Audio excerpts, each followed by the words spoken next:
పరిచయం చేస్తున్న ఈ యొక్క కూటానికి సహకరించిన దైవ సేవకులకి వందనాలు తెలియజేస్తున్నాను.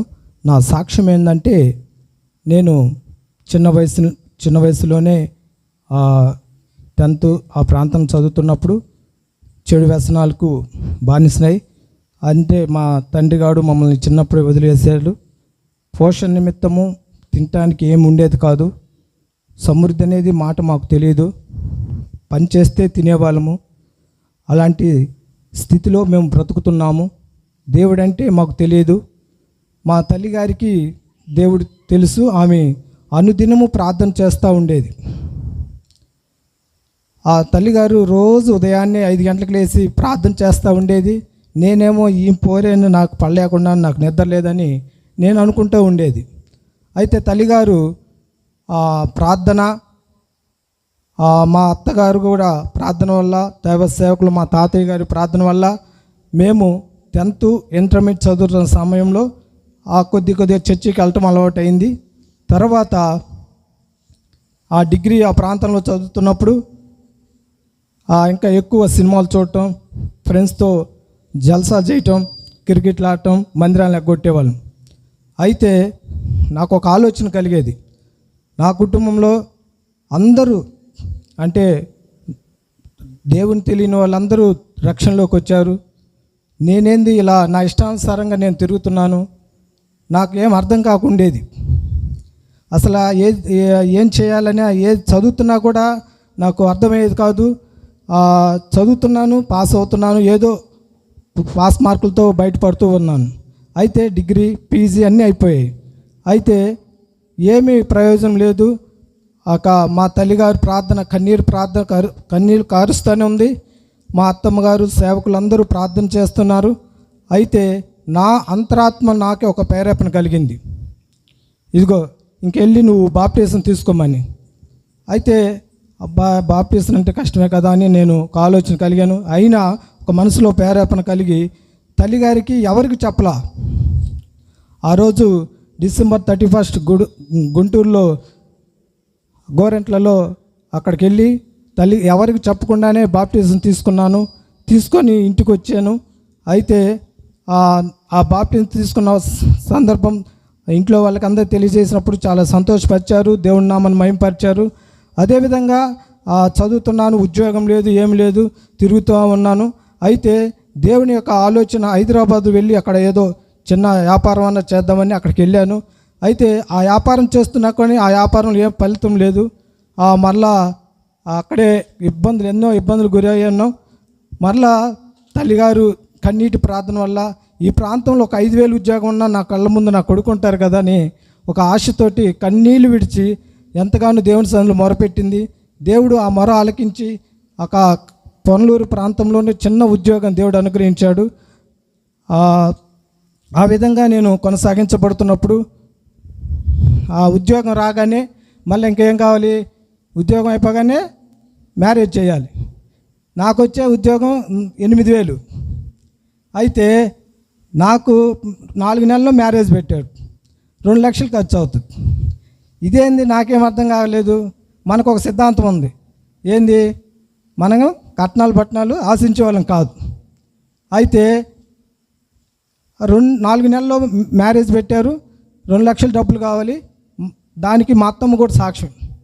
రూపాయి డబ్బులు లేవు, ఎలా చేయాలి ఏందనేది ఎంతగానో కన్నీళ్ళు విడుస్తూ ప్రార్థన చేస్తున్నప్పుడు దేవుడు మా ప్రార్థన ఆలకించి చక్కగా హైదరాబాద్ ప్రాంతం నుండి దైవ సేవకులు వచ్చి మా వివాహం జరిగించారు. అదేవిధంగా జరిగిన తర్వాత ఒక బాబు మాకు కలిగాడు. ఆ బాబు పుట్టగానే పలకలేదు. ఈ బాబు పరిస్థితి ఏదో అయిందని హాస్పిటల్కి తీసుకెళ్ళాం. ఆ బాబు వల్ల నెమ్మది లేదు, సంతోషం లేదు. పుట్టాడే కానీ పలకలేదు. అయితే కన్నీళ్ళు కారుస్తున్నారు. ఎంతోమంది తల్లులు ప్రార్థన చేశారు. ఆ బాబు మరలా ఒంగోలు ప్రాంతం హాస్పిటల్కి వెళ్ళినప్పుడు 4-5 గంటల ప్రాంతంలో కొద్దిగా స్రోలోకి వచ్చారని చెప్పారు. ఆ విధంగా కొనసాగించబడుతున్నప్పుడు నాకు అప్పులు ఎక్కువైపోయాయి. వివాహం జరిగింది. ఈ బాబుకి బాగలేకపోతే హాస్పిటల్కి, పిల్లవాడికి పాలు తేటానికి కూడా డబ్బులు లేని పరిస్థితి. అంత దయనీయమైన పరిస్థితిలో ఉన్నాను. నాకు సమృద్ధి అంటే తెలియదు, ఏడుపు వచ్చేది. అరే పిల్లవాడి పాలు తేటానికి కూడా మన దగ్గర డబ్బులు లేవే, ఇంత చేస్తున్నాం కదా ఏదో ఒకటి అంటే నాకు చాలా బాధ అనిపించేది. అయితే దేవుని కృపను బట్టి మా ప్రాంతంలో అంటే మా తాతయ్య గారు దేవుని సన్నిధి మేమందరం నడిపించబడుతున్నాం. ఆ సందర్భంలో దైవ సేవకులు ఇర్మియా గారు మా ప్రాంతంలో అడుగుపెట్టారు. మా సేవకులు అడుగు పెట్టడం ఏమో కానీ మా కుటుంబాలన్నింటిలో దరిద్రత పోయింది. ఎందుకు పోయిందంటే మాకు దశమ భాగాలు ఇచ్చే అలవాటు లేదు. దశమ భాగాలు ఏమో మాకు తెలియదు, వెళ్తాను చర్చికి అంతే. మా సేవకులు ఒక మాట చెప్పేది, మీరు ఆశ్రదించబడాలంటే దశమ భాగాలు ఇవ్వాల్సిందే అనేది. మా పాస్టర్ అట్నే అంటలే అనేది మేము. అయితే ఒక 6-7 నెలలకు అలానే మేము కంటిన్యూ చేస్తుంటే మాకు తెలియకుండానే సమృద్ధి ఇంట్లోకి, మాకు తెలియకుండానే ఉన్న దాంట్లోనే తృప్తి కలిగేది, అసలు ఆనందం కలిగేది. నాతో పాటు ఉద్యోగం చేస్తున్నవారు కూడా, అరే నువ్వు మాతో పాటే కదా చేస్తుంది, నీకెట్టొస్తుందిరా సమృద్ధి అనేవాడు. ఒక ముస్లిమ్స్ అబ్బాయి, అతను ఒకప్పుడు చర్చికి వెళ్ళేవాడంట. ఏం అబ్బాయి నువ్వు దశమ భాగం ఇస్తావా అని అడిగాడు నన్నే. నాకు ఆశ్చర్యం వేసింది. నీకేం తెలుసు అంటే, నేను చర్చికి వెళ్తాను, ఇప్పుడు నేను ముస్లిమ్స్లోకి వెళ్ళాను అని అన్నాడు. అవును, నేను దశమ భాగం దేవునికి నమ్మకంగా ఇస్తాను, అందుకనే దేవుడు నన్ను ఈ విధంగా నడిపించాడు, ఒక ఉన్నతమైన స్థానంలో నన్ను నిలబెట్టాడు, సమృద్ధిని దేవుడు కలుగచేస్తాడు. అయితే ఈ సమృద్ధి ఈ స్థితిలో నేను ఉన్నానంటే దానికి కారణం ఏందో మార్కు సువార్తమానం 8:18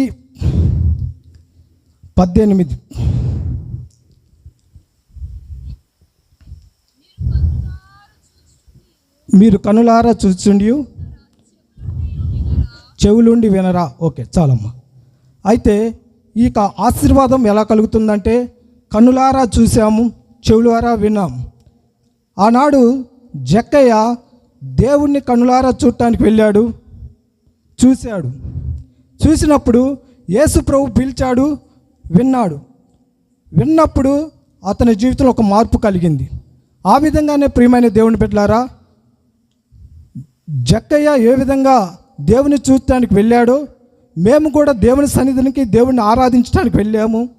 దేవుని ఆరాధించే సమయంలో ఆయన చెప్పబోయే దైవ సేవకుల ద్వారా చెప్పబోయే ప్రతి మాట మేము విన్నాము కనుక మేము ఆశీర్వదించబడ్డాం.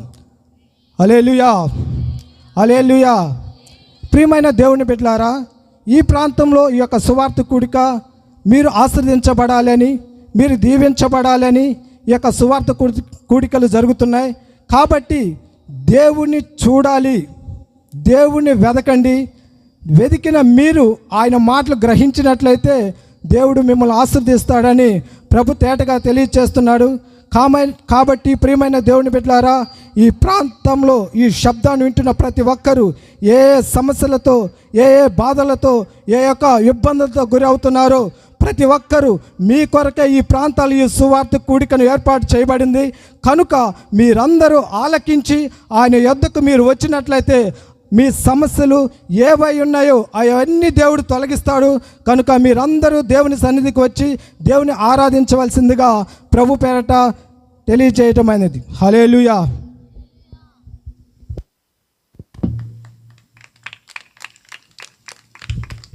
హల్లెలూయా.